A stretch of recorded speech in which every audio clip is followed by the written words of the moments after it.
What in the actual hell is going on with the live action adaptation of Snow White? What is this? I am speechless. Okay, not to bash on a film that hasn't been released yet, something we've seen absolutely no footage or officially released images from. I'm not definitively saying the film will 100% without a doubt be bad, but oh my god, these set leaks are putrid. Now, my intended audience for this video is not those of you who automatically disregard adaptations or remakes of previously existing material and have immediate preconceived notions about them, because that's pretty narrow-minded. As a self-proclaimed cinema buff, of course, I love original stories, but that doesn't mean there isn't value in exploring familiar ones. It's all about the approach, and it certainly makes sense for Disney, in particular, to want to revive one of their most treasured, oldest properties, their first ever full-length animated film which kickstarted the entire studio, through a new live-action version that acts as a companion piece and celebrates the legacy of that original film and what it did for the company, and how it can continue to exist in the modern era. It's generally a good idea for the studio to strengthen their brand and characters, despite most people thinking that it would do the exact opposite, thinking that a live-action adaptation is inherently trying to replace or erase the original animated feature. I don't believe that's the case. Live-action adaptations are a way to experience and explore a classic in a new, fleshed-out way, in a different medium. And if the goal is to maintain or amplify the relevance of beloved stories and characters and keep art from the past alive, with attention continually being drawn to it, a grand live-action celebration is a logical way to do it. If they were just simply redoing the films in animated form again, then that would be a problem and would imply that the originals are outdated or just not good enough, when they're simply just a different art style than what we're used to seeing in the modern day. So yeah, I could go on about that, but I just wanted to say this video is absolutely not fueled by any preconceived animosity towards these types of films. That's a very close-minded outlook. So yeah, we're just going to be talking about the execution of things that we are seeing, and it ain't looking too promising. This isn't negativity for negativity's sake. I think constructive criticism is very necessary, and we should be demanding more from the media we consume. And this is also certainly not a pathetic attempt to cry about quote-unquote wokeness, which literally, grow up if that's your concern. Ooh, the actress who plays Snow White is half Colombian. Ooh, so scary and bad and woke. Shut up. Being named Snow White after your literal skin color is ridiculous. And the original skin wasn't even white as snow, so be gone, demon. This casting wouldn't have even been a problem 6 years ago. It's just that over the years, angry trolls love to seek out anything they can perceive to be woke and cry about it. So anyway, before I had seen anything from this film, I had little to no reason to be concerned. I mean, look at the creative team.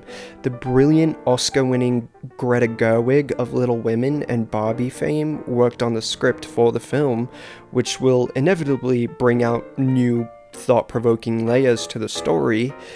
The Oscar-winning songwriters of La La Land and The Greatest Showman are behind the music, and they infuse magical old Hollywood vibes into their songs, which is perfect for Snow White, considering the era the original film was released in. And most glorious of all, Oscar-winning costume designer Sandy Powell, who previously provided the grand, breathtaking fairy tale costumes of Disney's live-action Cinderella, did the costumes for Snow White. But then, this set photo was leaked, and oh my god, Sandy Powell, this isn't you! There is no way my girl Sandy is responsible for this Spirit Halloween costume. There has to be some sort of vendetta against Disney, maybe for digitally altering Cinderella's dress color in post-production, and Sandy is just sabotaging and cheapening the designs before Disney is able to.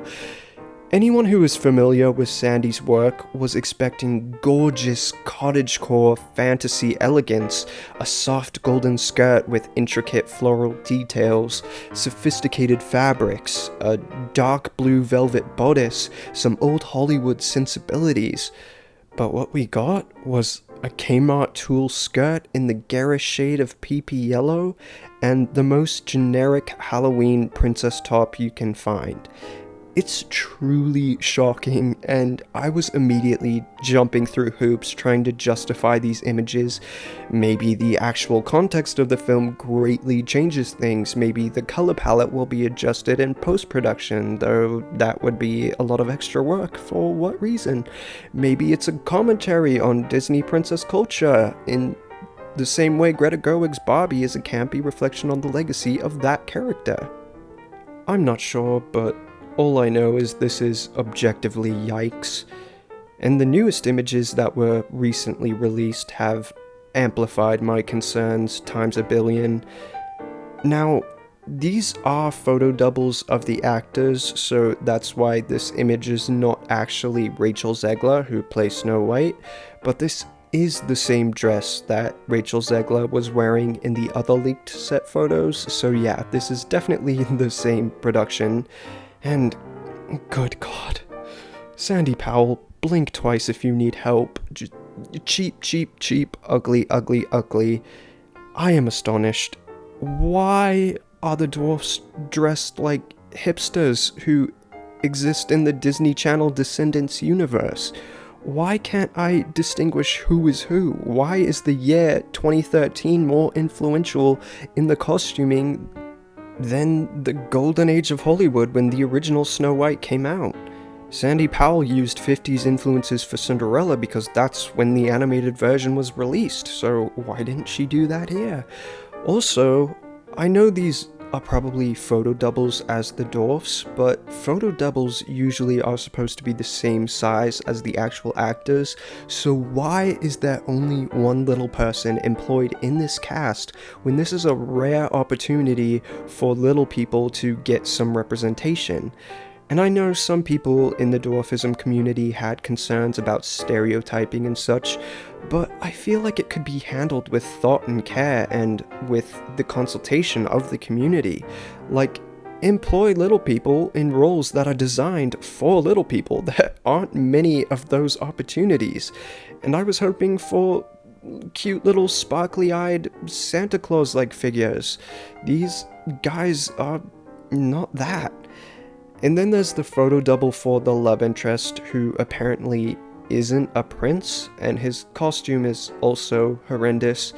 I mean, these leaked images just speak for themselves. It's not controversial to say this is atrocious, which should never be the case for a film with unlimited resources, the world's best professional artists backed with all the money they need. It's ridiculous. Before the leaked images, my biggest concern was Gal Gadot portraying the evil queen, because let's just say I'm not confident she has the acting chops to portray that character, and she's also gonna be singing? Oh boy. We wanted Gaga. Anyway, it's not fair to fully criticize something that you haven't actually seen in its final form, but the evidence I have gives me reason to be very, very worried. I'm just gonna put the blame on director Mark Webb and assume he has a very specific vision, because my girl Sandy Powell would never disappoint me like this. Anyway, I just had to get this off my chest, but I want to hear your thoughts on the matter as well, as long as your thoughts don't include the words woke or lazy cash grab, because then you'd be significantly less original than the actual act of remaking a film. If you look at these images and think being woke or being an unoriginal cash grab is the problem, ugh. Anyway, I gotta go. Please watch my other videos and or don't. I got lots more stuff coming that I need to get off my chest. So yeah, bye.